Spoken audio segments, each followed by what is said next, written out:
এত শক্তি আসলো কিভাবে তোমার মধ্যে? এভাবে চললে তো অজ্ঞান হয়ে যাব। প্লিজ আস্তে আস্তে করতে হবে, না হলে পাড়ার ছেলেবুড়োরা সব শুনতে পাবে। আমার অকেজু স্বামী কিছুই পারে না, সে একটা অদক্ষ।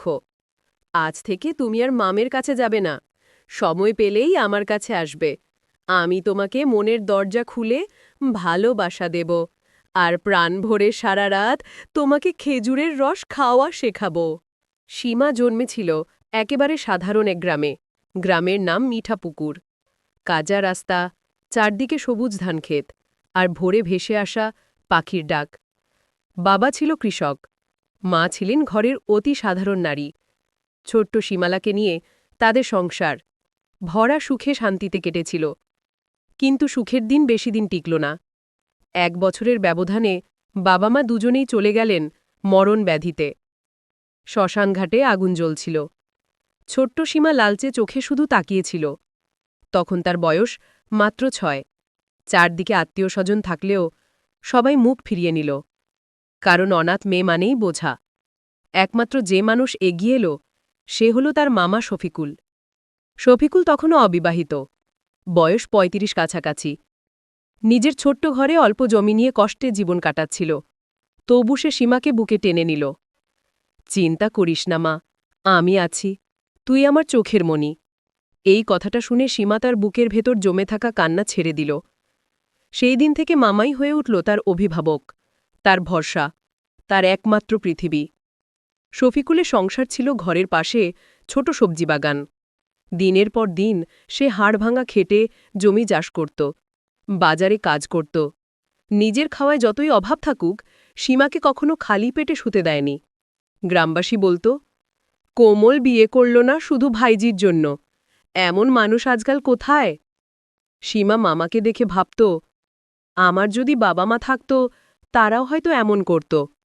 মামা শুধু অভিভাবক নয়, সে আমার জীবন। সময় কেটে গেল। সীমা ছোট থেকে ধীরে ধীরে এক অপরূপা রূপসী কিশোরীতে পরিণত হল। চোখ বড়, কপাল উজ্জ্বল, চুল কালো, লম্বা। গ্রামে নদীর ঘাটে যখন সে কলসি নিয়ে যেত সবাই তাকিয়ে থাকত।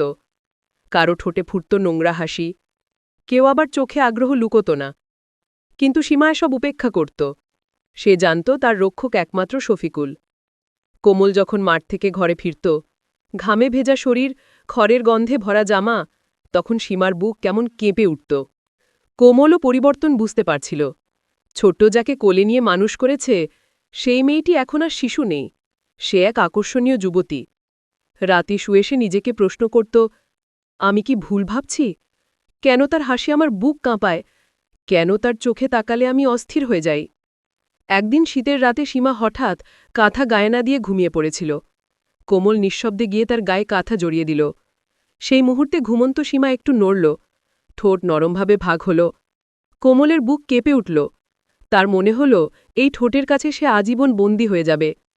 রাতে সীমা আকাশের তারার দিকে তাকিয়ে ভাবত, কবে আমারও কেউ আসবে? কবে আমি কারো হাত ধরে অন্য এক জীবনে চলে যাব? কিন্তু দিনের আলোয় যখন মামা তার জন্য মাথায় পানি ভরা কলসি তুলে দেয়, কিংবা মাঠ থেকে ফিরেই ভাত মেখে দেয়, তখন মনে হয়, আমি কি আসলে মামাকেই চাই? কেন তার স্পর্শে বুক ধকধক করে ওঠে? সীমা একদিকে মামাকে অভিভাবক ভাবে, অন্যদিকে তার মনে জন্ম নিচ্ছে এক অদ্ভুত রোম্যান্টিক টান। আর কোমলও নিজের ভিতরে লড়ছে, ভালোবাসা নাকি দায়িত্ব, কোনটা তাকে মানতে হবে? সীমা তখন 20 কাছাকাছি বয়সে। গ্রামে অনেকেই তার জন্য প্রস্তাব পাঠাত, কিন্তু দরিদ্র কোমল তাদের কাউকেই রাজি করাতে পারত না। একজন চাইত মোটা টাকা, কেউ চাইত সোনার গয়না। সীমা রাতে মামার সামনে চুপচাপ বসে থাকত। মামা, আমার বিয়ে হবে না? শফিকুল দীর্ঘশ্বাস ফেলত। মা, যদি হাতে কিছু থাকত তবে তোকে আজই বিদায় করতাম ভালো ঘরে। এই কথাগুলো শুনে সীমার বুকটা মুচড় দিয়ে উঠত। সে অনুভব করত তার মামাই যেন তাকে ছাড়তে চাইছে না। সীমার রূপ এখন পূর্ণ যৌবনে দীপ্ত। মাঠে গেলে বাতাসে তার ওড়না উঠত, আর গ্রামের ছেলেরা তাকিয়ে থাকত হাঁ করে। শফিকুল এসব দেখত আর বুকের ভেতে অদ্ভুত অস্থিরতা অনুভব করত। সে বুঝত সমাজের চোখে সীমা তার ভাইজি, কিন্তু হৃদয়ের ভেতর তাকে আর ভাইজি মনে হয় না। রাতে যখন দুজনের এক কুঁড়ে ঘরে আলাদা কক্ষে ঘুমত, তখন নীরবতা ভেদ করে কোমলের কানে সীমার নিঃশ্বাস বাজত। অদ্ভুত আকর্ষণ তাকে আচ্ছন্ন করত। একদিন শীতের সন্ধ্যায় ঝড় বৃষ্টি শুরু হল। কুড়েঘরের চাল ফুঁড়ে পানি পড়তে লাগল। সীমা ভিজে গায়ে কাপড় লেগে কাঁপছিল। কোমল দৌড়ে গিয়ে তার গায়ে মোটা চাদর জড়িয়ে দিল। সীমা তখন কোমলের বুকে মুখ লুকিয়ে ফেলল। মুহূর্তের জন্য তাদের চোখে চোখ পড়ল। সীমার চোখে ভয়, লজ্জা, আবার অদ্ভুত টান। কোমলের চোখে ছিল আগুন। সেই রাতে সীমার ঘুমোতে পারল না। সে বুঝল তার মামার চোখে আর শুধু স্নেহ নেই, সেখানে অন্য কিছু আছে। আর আশ্চর্যের বিষয়, সেই আগুনে তার নিজেরও বুক কাঁপছে। মাসখানেক পরের ঘটনা। এক রাতে গ্রাম ঘুমিয়ে গেছে। সীমা ঘরে একা শুয়ে আছে। শফিকুল দরজা খুলে ভেতরে ঢুকল। সীমা। শফিকুলের কণ্ঠ কেঁপে উঠল। সীমা উঠে বসল, চোখে ভয়। মামা, এভাবে। কিন্তু কোমল আর নিজেকে থামাতে পারল না। দারিদ্র্য, সমাজ, একাকিত্ব সব মিলে তার বুকের ভিতর জমা আকাঙ্ক্ষা সেই রাতে উথলে পড়ল। সে সীমার সর্বস্ব কেড়ে নিল। সীমা কাঁদতে লাগল, বুক চাপড়ে বলল, তুমি আমার ভরসা ছিলে, তুমি আমার অভিভাবক, আজ তুমি আমাকে ভেঙে দিলে কেন?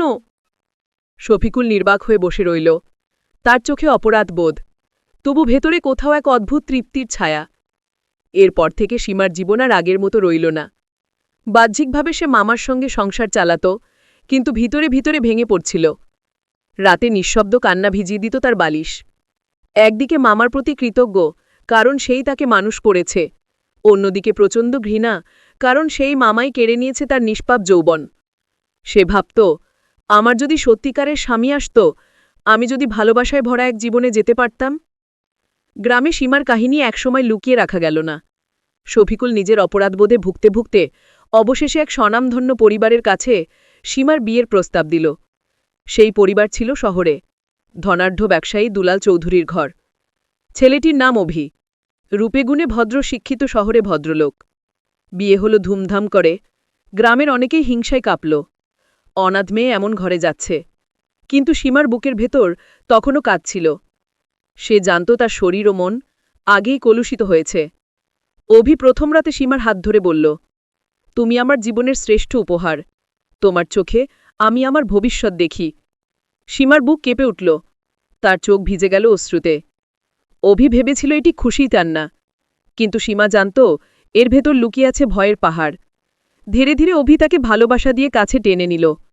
শহরের আলোকিত ঘরে সাজানো বিছানায় অভি যখন তার ঠোঁটে ঠোঁট রাখল, সীমার মনে হল, এই তো সেই স্বপ্নের মুহূর্ত যেটা আমি ছোটোর থেকে চেয়েছিলাম। তার শরীর জুড়ে আগুনের শিহরণ বয়ে গেল। প্রথমবারের মতো সে ভালোবাসাকে রোমান্টিক উত্তাপে অনুভব করল। কিন্তু যখনই অভি ঘুমিয়ে পড়ত, সীমা নীরবে চোখ মুছত।